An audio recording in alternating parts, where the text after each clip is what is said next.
last video, I broke down one of the biggest problems that we as creatives face, the problem of understanding our tools but not knowing how to create emotional responses. And I want to talk about these three perspectives that every filmmaker, every creative, every video editor has to learn how to balance and juggle to get over this hurdle. So again, the three perspectives are the craft, the client, and the crowd. And you might think that, we're going to start by talking about the crafts because that's, first on our list. It seems like that's why we're here, to talk about the crafts. But we don't really start off in life naturally interested in the craft of video editing. We don't get into all of this because we're born, obsessed with video cards and focal lengths, or all these sort of technical things.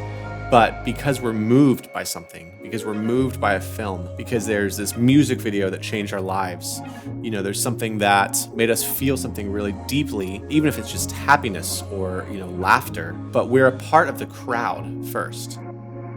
And before we ever, touch a camera or, download, a video editing software, there's this piece in us that says, I want to do that. I want to give people that experience. So the next thing that happens is we start asking questions like, how do I do this? We start investing time and money into learning the craft.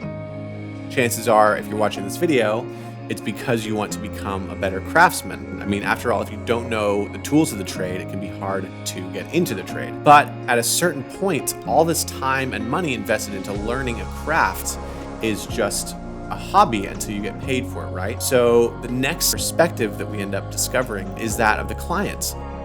How do I make money as a filmmaker? How can I get more clients? What am I supposed to charge? And we start investing effort into the perspective of the client, because at the end of the day, that's who's going to pay the bills and allow us to keep doing all this, right? As you continue to sort of understand the perspective of the client, you're learning how to keep your bosses happy, but it feels really hit or miss.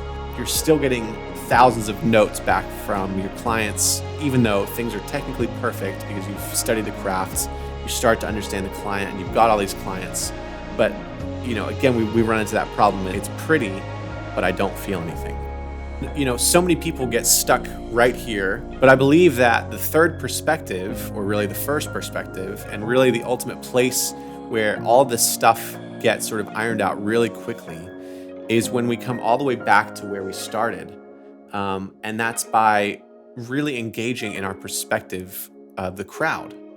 Pablo Picasso has this famous quote where he says, "Every child is an artist. The problem is how to remain an artist once you grow up." That original place where you felt inspired, where you felt moved, where you didn't watch a movie or commercial looking for errors or judging, how it was made. When you're able to pocket your perspective as a craftsman and your understanding of commerce and get back to the purity and curiosity of yourself as an audience member. And so today, my highest priority, my biggest focus is not on the craft or even, figuring out how to get more clients or what the client wants, but it's on learning how to become the best audience member that I can possibly be and becoming an audience member to my own projects that I'm working on. Because really, when I'm there mentally, the tools become second nature. And I already know what the client would want changed before they send their notes because I'm thinking like them. I'm thinking like an audience member with them. So I know a lot of this has sort of been a tongue twister and it's,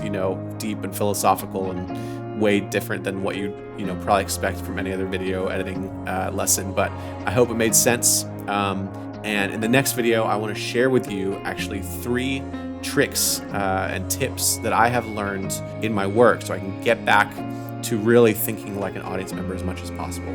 So let's dive into that next video and we'll see you there.